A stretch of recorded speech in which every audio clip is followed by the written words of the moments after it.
non-reconnaissance. Et je l'accompagne à l'intérieur. Et quand il est question de reconnaître l'intimité de sa blessure, il dit non, ça ne peut pas être mon féminin. Et il rejette complètement son féminin. Alors que c'est une évidence, c'est une vraie blessure, en fait, c'est une blessure physique. Et une fois qu'il est accompagné à l'étreindre, eh bien là, il vit un moment d'éveil, il vit un moment de présence.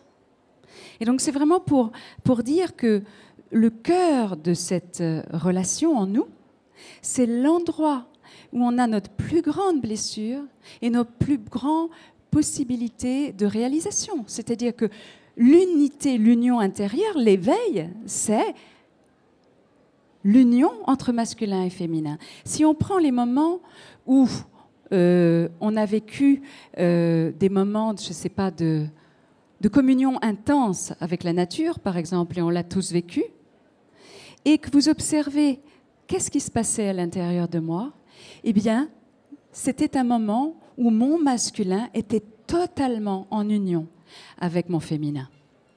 Et dans les moments les pires, où je me sentais complètement détruite, on va dire, eh bien, si vous portez la blessure de non-reconnaissance, eh bien, vous pourrez reconnaître que c'est un moment où votre masculin ne reconnaît pas votre féminin. Si vous portez la blessure d'abandon, c'est un moment où votre masculin abandonne votre féminin, et ainsi de suite. Et donc, transformer la relation masculin-féminin transforme notre vie personnelle, ça c'est sûr, hein, notre vie perso, mais transforme le monde. Elle transforme le monde. Et donc, la transformation de la relation masculin-féminin, c'est vraiment l'initiation de notre époque. C'est pour ça qu'il y a de plus en plus de stages de tantra. Parce que ça porte l'idée vraiment de ce qu'on a besoin de réconcilier, même si tous les stages de tantra ne sont pas autour de la réconciliation. Mais en même temps, ça demande beaucoup de courage, parce que ça veut dire qu'on va rencontrer l'abîme. Mais on va avoir aussi des moments extraordinaires. Ce que je voudrais, c'est qu'il nous reste quelques instants, oui, il nous reste 5 minutes j'aimerais beaucoup répondre à des questions. Posez-moi des questions, ça peut être des questions personnelles, ça peut être des questions plus sur masculin-féminin, mais j'imagine que ça évoque des choses. Qui pourrait avoir une question ou qui n'a pas bien compris quelque chose que j'ai pu dire? Ou qui s'est senti touché par quelque chose?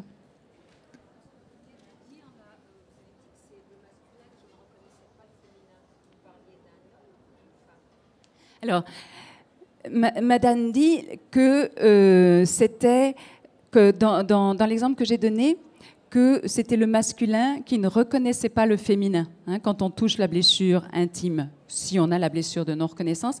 Et Madame demandait, est-ce que je parlais d'un homme ou est-ce que je parlais d'une femme? Je parlais d'un homme et d'une femme. C'est une histoire perso. C'est-à-dire que nous sommes différents dans le sens que physiquement, j'incarne le féminin physiquement. C'est vrai que c'est différent, mon accès au monde est différent, le fait d'avoir un corps de femme et pas avoir un corps d'homme. Mais je porte l'autre polarité à l'intérieur. Et c'est sûr que l'accès au monde, si je suis dans un corps d'homme, va être différent que de ma vie de femme. Mais l'homme aura la polarité féminine à l'intérieur. Et donc, au cœur d'eux-mêmes, hein, dans le cœur de l'être, c'est la même chose. C'est pour ça que le protocole, j'ai reçu comme de ma guidance intérieure, comme un protocole de réconciliation que je donne dans mon stage d'été sur ce thème-là. Ce protocole, il marche pour les hommes, pour les femmes, les deux s'y retrouvent. Mais évidemment, depuis une expérience physique différente, mais ça marche pour les deux. C'est vraiment une histoire perso. C'est vraiment une histoire perso. Ça me donne l'occasion d'insister là-dessus. Parce qu'on est fait pareil à l'intérieur. Et comme l'exemple que je prenais tout à l'heure, les hommes qui ont pu se sentir jugés, c'est leur féminin qui est jugé.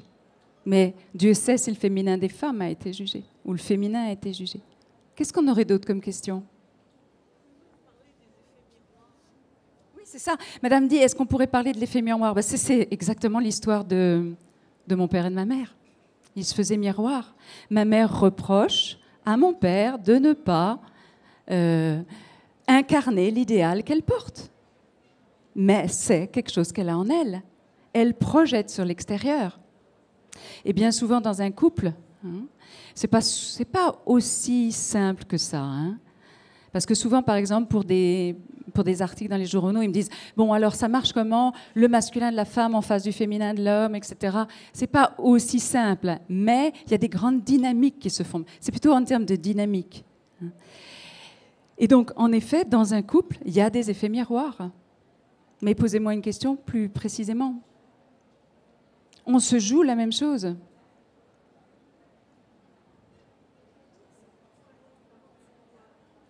Oui, c'est ça. L'autre porte ce qu'on peut atteindre. Évidemment, si on prend l'exemple de mon père et ma mère, ils portaient cet idéal. Ils portaient complètement l'idéal. Il est venu faire vibrer son idéal. Mais elle l'a refusé. Ils auraient pu être très heureux.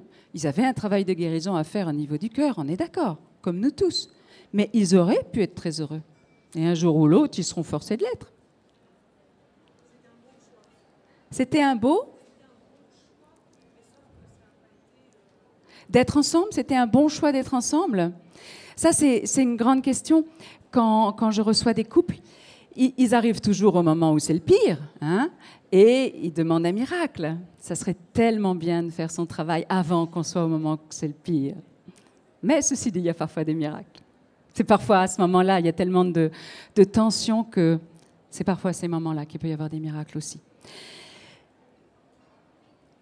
À partir du moment où ils viennent me voir, c'est qu'ils ont suffisamment de consécration.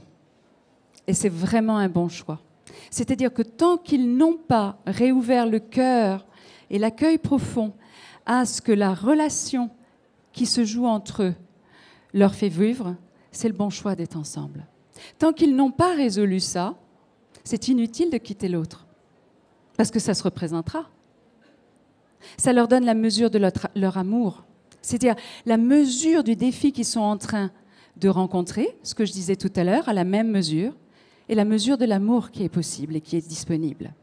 Une fois que ça c'est résolu, en général, on n'a plus envie de se quitter. Mais, en tous les cas, on peut se reposer la question après. Mais tant que ce n'est pas résolu, on le retrouvera avec quelqu'un d'autre. Que pour moi, je dis un divorce ou une séparation, ça doit être aussi beau qu'un mariage. Parce que l'amour change de forme, mais l'amour est là. Ça ne doit pas être un manque d'amour.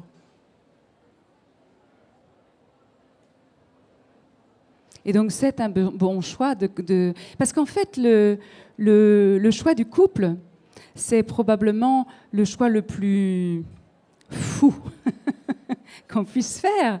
C'est pour ça, moi, je pleure dans les mariages, en même temps, j'en célèbre. Mais je pense qu'on est plusieurs à pleurer dans les mariages. Pourquoi on pleure dans les mariages? Parce qu'ils disent oui, mais ils sont fous de dire oui. Qu'est-ce qu'ils en savent demain? C'est-à-dire qu'on sait à quoi on dit non, mais on ne sait pas à quoi on dit oui. Et c'est le pari de l'amour, le pari fou de l'amour de dire oui. C'est pour ça qu'il y a quelque part, il s'ouvre sur une dimension forcément plus vaste pour oser dire oui. C'est le pari de l'amour, c'est le pari du féminin, ce oui. C'est pour ça que ça nous touche tellement. Oui. Donc quand on n'arrive pas à dire oui, ça veut dire qu'on bloque son féminin? Ça dépend à ce que vous voulez dire oui. C'est-à-dire dire oui à ce qui est là.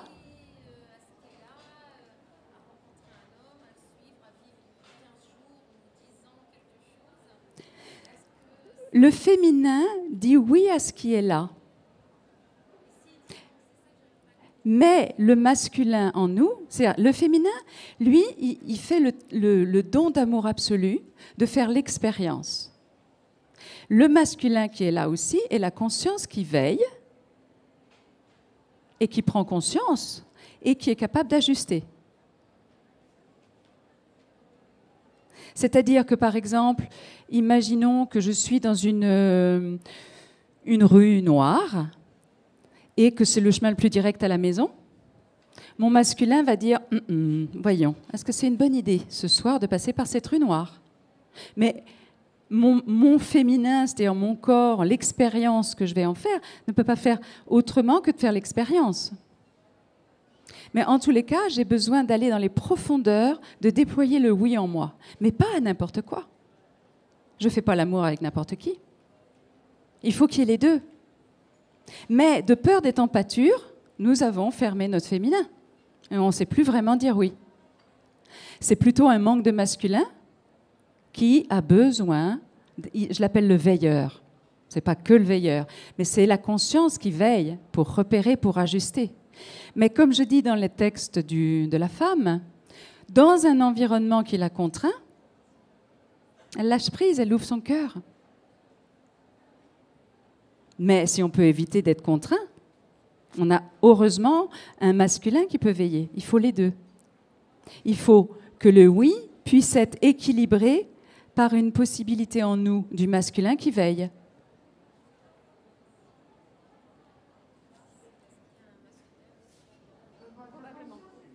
Probablement. Oui, oui. Oui, oui. Oui, oui, bien sûr.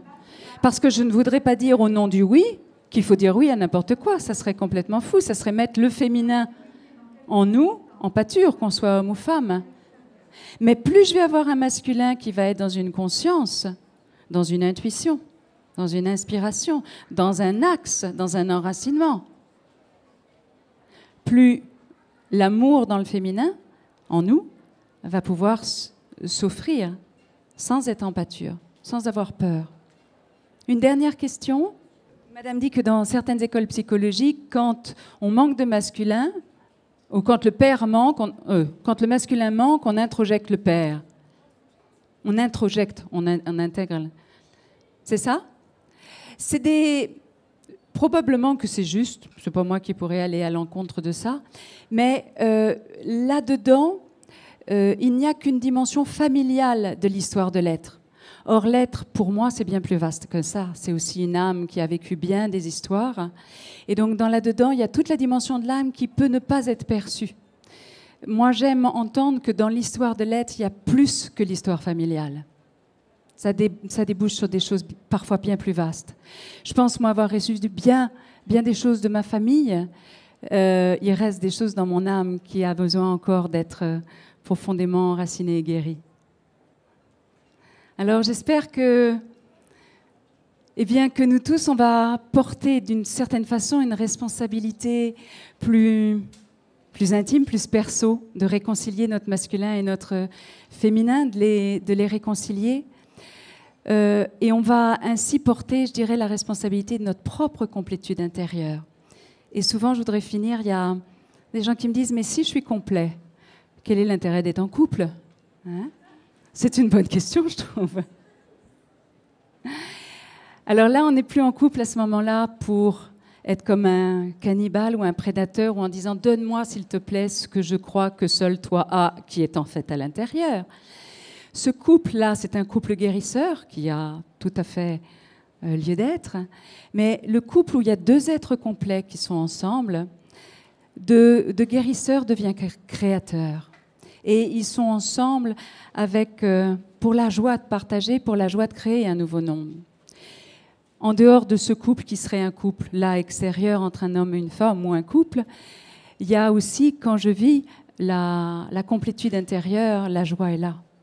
Et surtout, c'est depuis cet état d'union que nous allons pouvoir créer ce nouveau monde, ce monde nouveau, ce monde dont on a peut-être la nostalgie ou probablement le pressentiment.